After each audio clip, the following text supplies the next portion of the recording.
I'm Nick Chorley from Hexagon. I'm going to be presenting on next generation 112 capabilities now and on what is being prepared for ESInet NEXT. With myself and José Costa from our Portuguese business.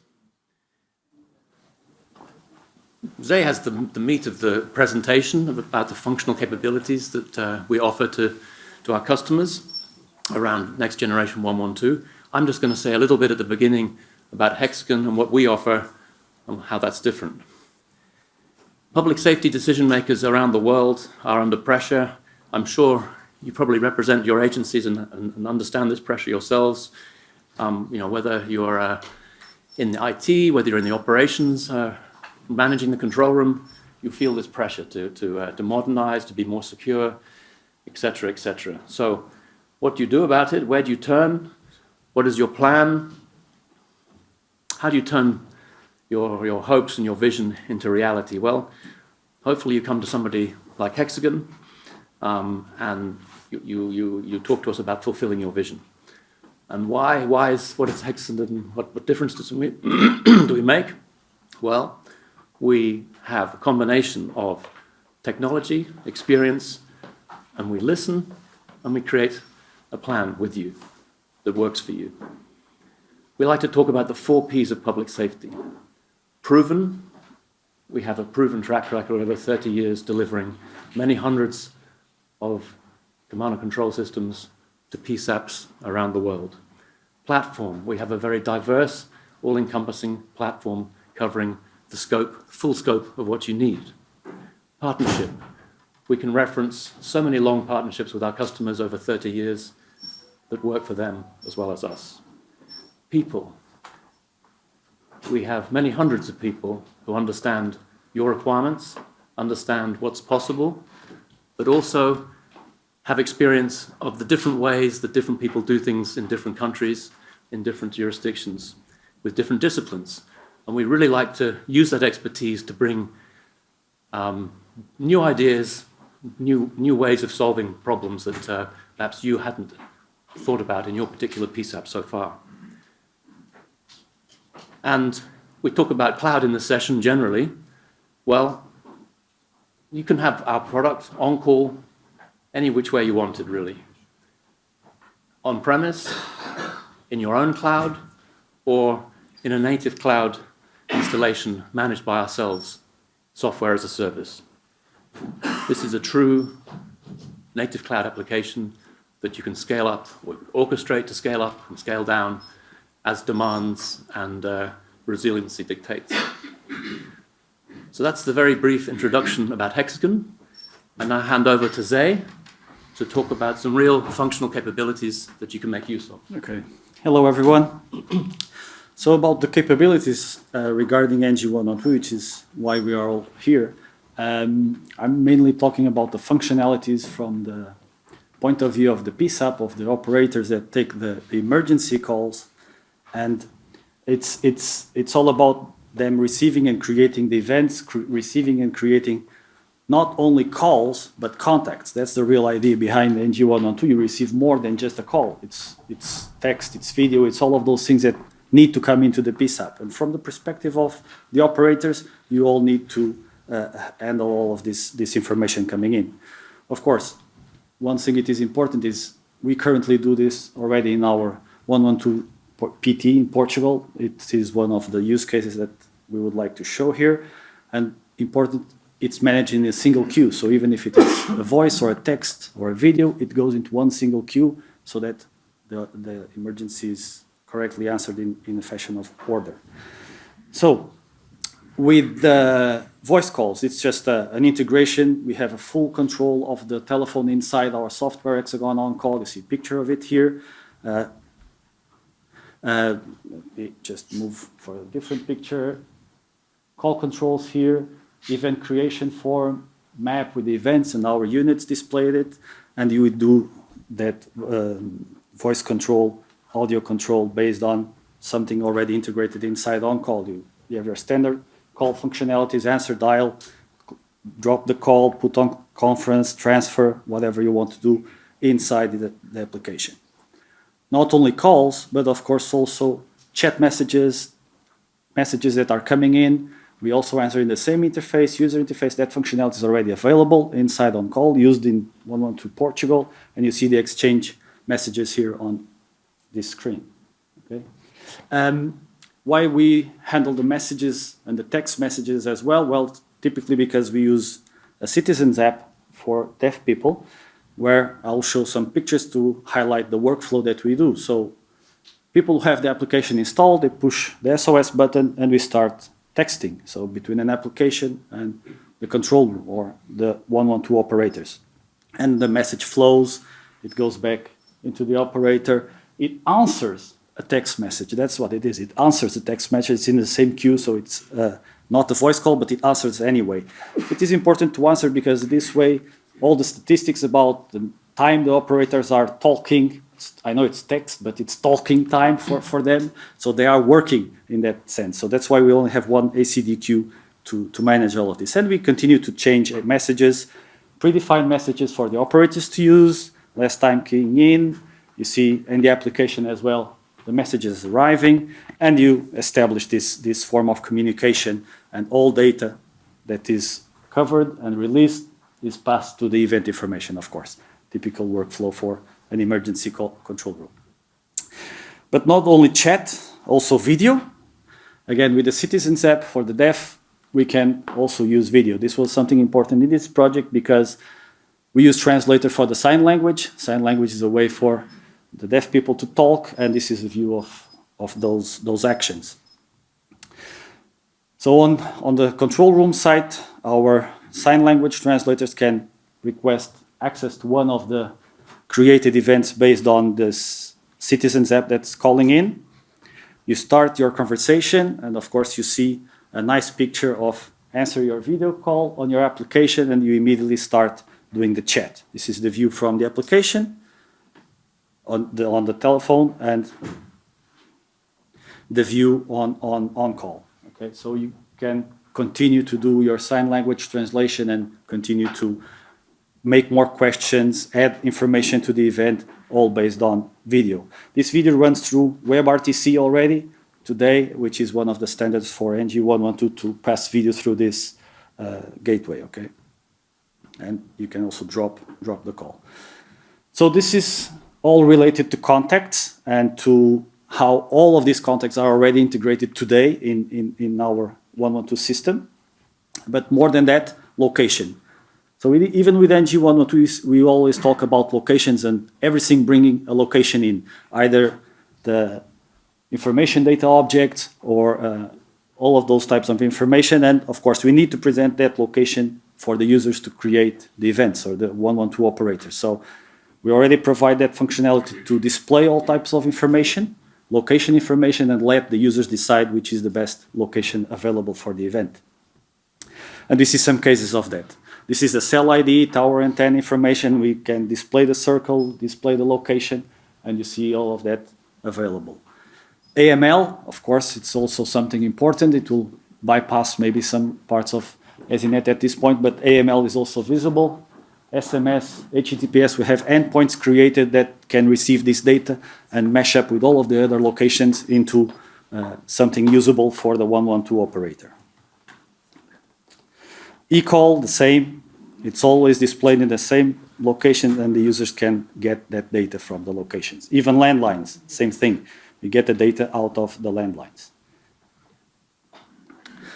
So this is a single point of contact for all the agencies. 112 you call, every event is created as a multi-agency event. It can involve police, fire, medical emergency. All types of contacts are received already, so you can have, as we saw, voice, video, text. All of this is available at 112. The continuous updates, AML continues to send location information. We also drive that information out for instance, for second level PSAPs to continue to get additional location information. So that is one of the important things. And accessibility for the deaf citizen, it's a contact, as any other contact, they can get that information in their own problems and transfer that information into the PSAP. Okay, so I'm running out of time. Sorry. Ready for the ESInet, so preparing for tomorrow. So yes, our technology, and we have this already in place. We can have multiple channels coming in. On-call is an open architecture that can support all of this technology today. So from the PSAP perspective, you have that capability to ensure that we can receive locations from the ESInet with the objects from the locations. So it's an ecosystem where you can have that, that data, not only the voice or a number, it's more. It's a contact coming in. Okay. Just a little bit of architecture, and I'm running out of time. Sorry. No, you're okay. I'm okay? You're okay.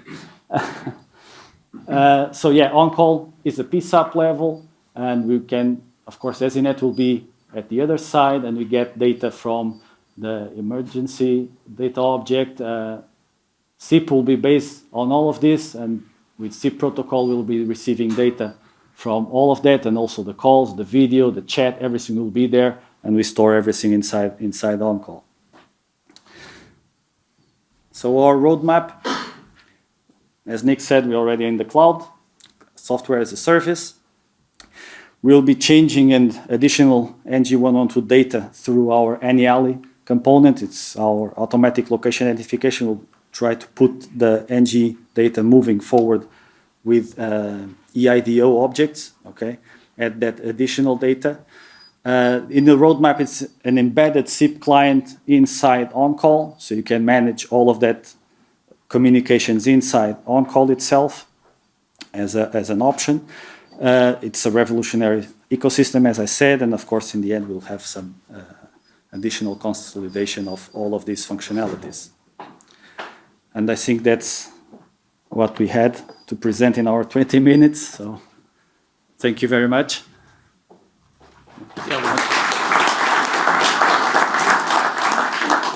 Yeah, we wanted to keep it short and sweet, yeah. Demonstrate that we provide the capability today, even though the ESInet standard and infrastructure is not there.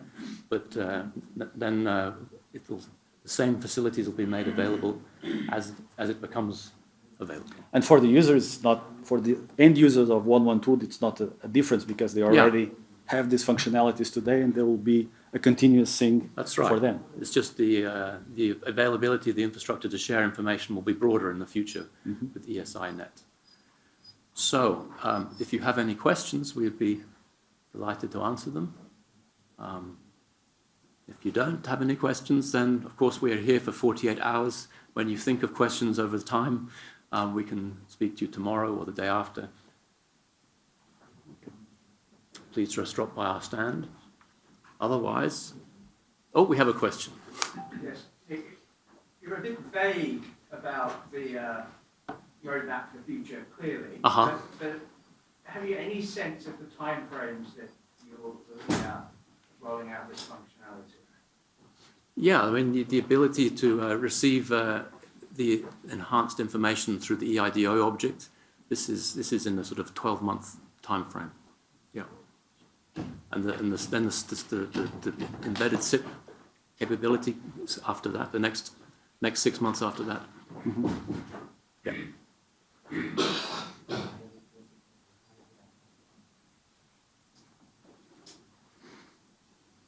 So, if there are no more questions, I'll hand over to who's next.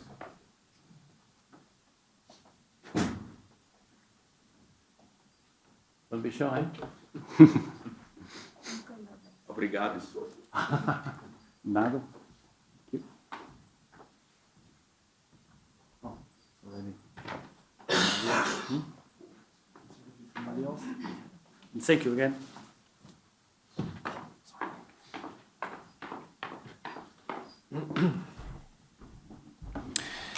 Hello, everyone, and welcome. We are going to talk about real multi-tenant CAD today. By the way, good presentation from Hexagon. I assure 100% that all the things they said are working because we did the other part of the project on the ESInet side in the same place. So it must be working. So we are talking today about real multi-tenant CAD, which is a particular, let's say, definition of an aspect that we found recently in several projects. So what happens when you have several agencies combined and they have to cooperate and they have to share technologies and so on. So we're going to see some definition of multi-tenancy. I know all of you probably already know what we're talking about, but we see some specific elements on emergency and what are the advantages. And then we're going to talk about computer-aided dispatch as a service or software as a service and the cloud, what's happening, where it's going, and are we ready, and so on and so on. So let's see some definition. Multi-tenancy is an architecture with a single instance of a software application serving multiple tenants. So in principle, when we talk about PSAP, it means one single installation, one single technology serving multiple PSAPs. In a multi-tenancy architecture, multiple instances operate in a shared environment. So in principle, all of the tenants can share information, functions, and other things. And finally, let's say a software application in a multi-tenant architecture can share a dedicated instance of configurations. So in principle, once you create some particular features, configurations for one agency, for one PSAP, everybody else can benefit from it. I found on the internet this picture, which I like very much. And it represents schematically what's the difference between single tenant and multi-tenant. As you see, a single tenant scope divides every tenancy with an application, with a database, and they have to talk to each other and to cooperate and so on. While the multi-tenant one is one element for everyone, which simplify things. But let's see how it simplifies things. So typically, you have a situation of maintaining several different tenancies, several different customers, several different products. So software versions to be aligned, bug fixes, installations, customizations. Everyone wants to have their own, so you need to branch out or follow one product plan and so on. So it makes things complicated to be managed both on the vendor perspective, let's say, but also on the customer who expects more or less the same in every case. And then you have maintaining and exchanging data. But this is an issue which existed since forever, basically. And the idea is that how do these people, these four agencies, cooperate with each other? How do they exchange data? Is there a standard format? Do they exchange proprietary formats? And so on and so on. The idea is that it's not so simple sometimes, even if the answer may seem simple, but it's not so much in reality. So what do we have is that also resource sharing, by the way. So resource sharing means suppose you have units of a dispatch to share between tenancies. How do you do it? Let's see an example of it. So the map you see, this is the north part of Italy, but it's not in scale. So if there are people knowing this area, it's not in scale, it's just for an example. And let's say we have an emergency there. Let's say the nearest ambulances in that case are as shown. If the two regions, let's say, have independent tenancies, they would probably agree that the best resource to be sent is this, because it's closer to the incident. But what if the other area doesn't have any competence or even any possibility of sharing their resources with the neighboring one, so with the other tenancy or with the other PSAP? They need to define procedures, they need to find plans, exchange of data, and things may become complicated in a single tenancy scenario. What happens when you proceed towards a multi-tenant approach? So one single maintenance plan. You don't have to run multiple installations, updates, and so on, because you have one installation for all your tenancies. One version, one fix, and configurations, and not customization. So in other words, it means if you need something that goes in the configuration of the software that also others may benefit from once they see how it was configured. So you're not developing features for each of your customers. The second thing is data sharing. So in such a scenario, data sharing is natural. There is no effectively data sharing. There is eventually data replication in case it's required. Because in a multi-tenancy or multi-agency scenario, all of the data is automatically shared based on rules, permissions, and restrictions. So you simply overcome the problem of sharing data. Let's see the previous example in this case. So conceptually, multi-tenancy, what does it do? It's that the same incident, the same resources, okay? Conceptually, multi-tenancy eliminates the borders. So it's like everybody belonged to the same platform, to the same system, and automatically resources would be shared in the sense that the guys on the left would be able to access to the resources on the right, given the proper permissions. So it's not a matter of how do I share resources, what XML file do I exchange, do I keep a database, and so on. Resources are shared based on permission. Of course, these guys can still deny permissions, right? So that's their decision. It's not a technical problem to be solved. So that's more or less what happens when you compare the two approaches. And when you have a situation of multiple contact centers trying to go towards the same solution, or eventually multiple agencies that have to cooperate together and so on, multi-tenancy approach is probably the best to solve several technological issues. These are not the only advantages, of course. There are other things which come along with multi-tenancy. First of all, multilingual database. In situations where you have border scenarios, frontier data that has to be dealt with in multiple languages, multilingual database is a natural thing of multi-tenancy because you can define tenancies with different languages or several languages in one tenancy and so on. You can define multiple administrator levels, which means you may have local administrators for single PSAPs or single tenancies, and then you have on top the, let's say, parent administrators that have more roles and permissions to manage the data and use and configure the platform, and so on and so on. So you can define several levels of administration.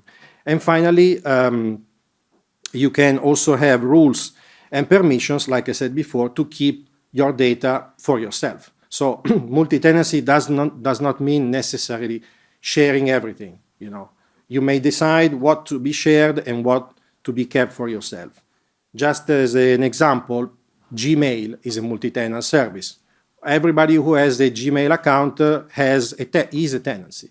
But it's not that you are going to share your mails with others. So the logics and permissions are all defined on the configuration of the platform. This brings us to the cloud approach. I mean, not Google, the things we just discussed. The situation is a multi-tenant approach opens the doors to the cloud approach, which is, let's say, a new way of thinking services instead of having them on-premise with the typical approach and so on. So what happens? Live First, which is the CAD we are talking about, is designed for the cloud. Because of the approach we just mentioned, potentially every customer could become a tenant in a future, possibly not so far away. But in general, let's say you don't have to think about just your region, and then you have the fire brigades, and then the police, and then 112, and they become 3 tenancies. You may expand it to anywhere. So the idea is that the multi-tenant software is perfectly suited to go in this way. The vendors, the manufacturers, let's say, the people who are in charge of the technology are also capable of dealing with such situations and this kind of projects. They can escalate the computational power. So very easily, through configuration, determining the number of services required and computational power required, will automatically escalate in case the quantity and the usage increases. and there will be no bottleneck felt by the operators of any tenancy. Being web-based, which is another feature of the CAD, it automatically implies that you don't have to manage even your workstations anymore. So you basically open a browser, you connect to the cloud, and that's it. This is how you work on your computer-aided dispatch platform. So you basically drop to almost zero the CapEx costs of infrastructure and IT management.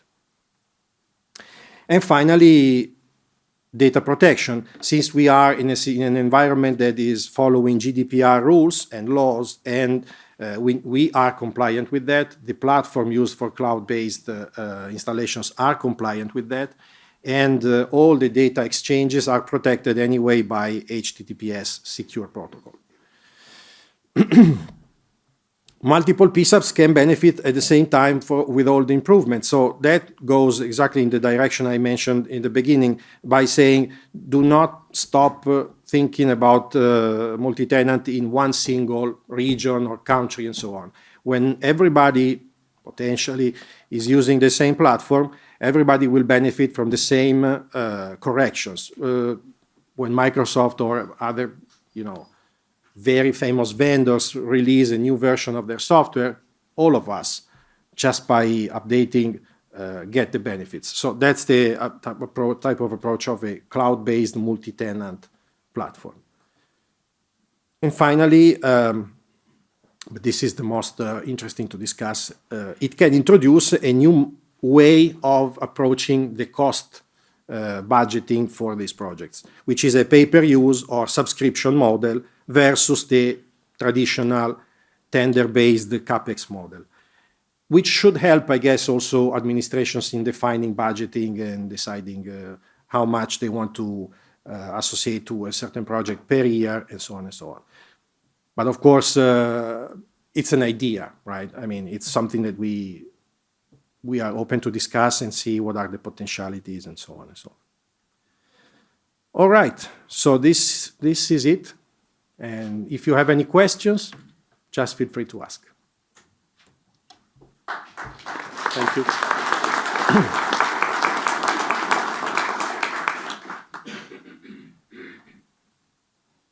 Any question? No questions. All right. Thank you again.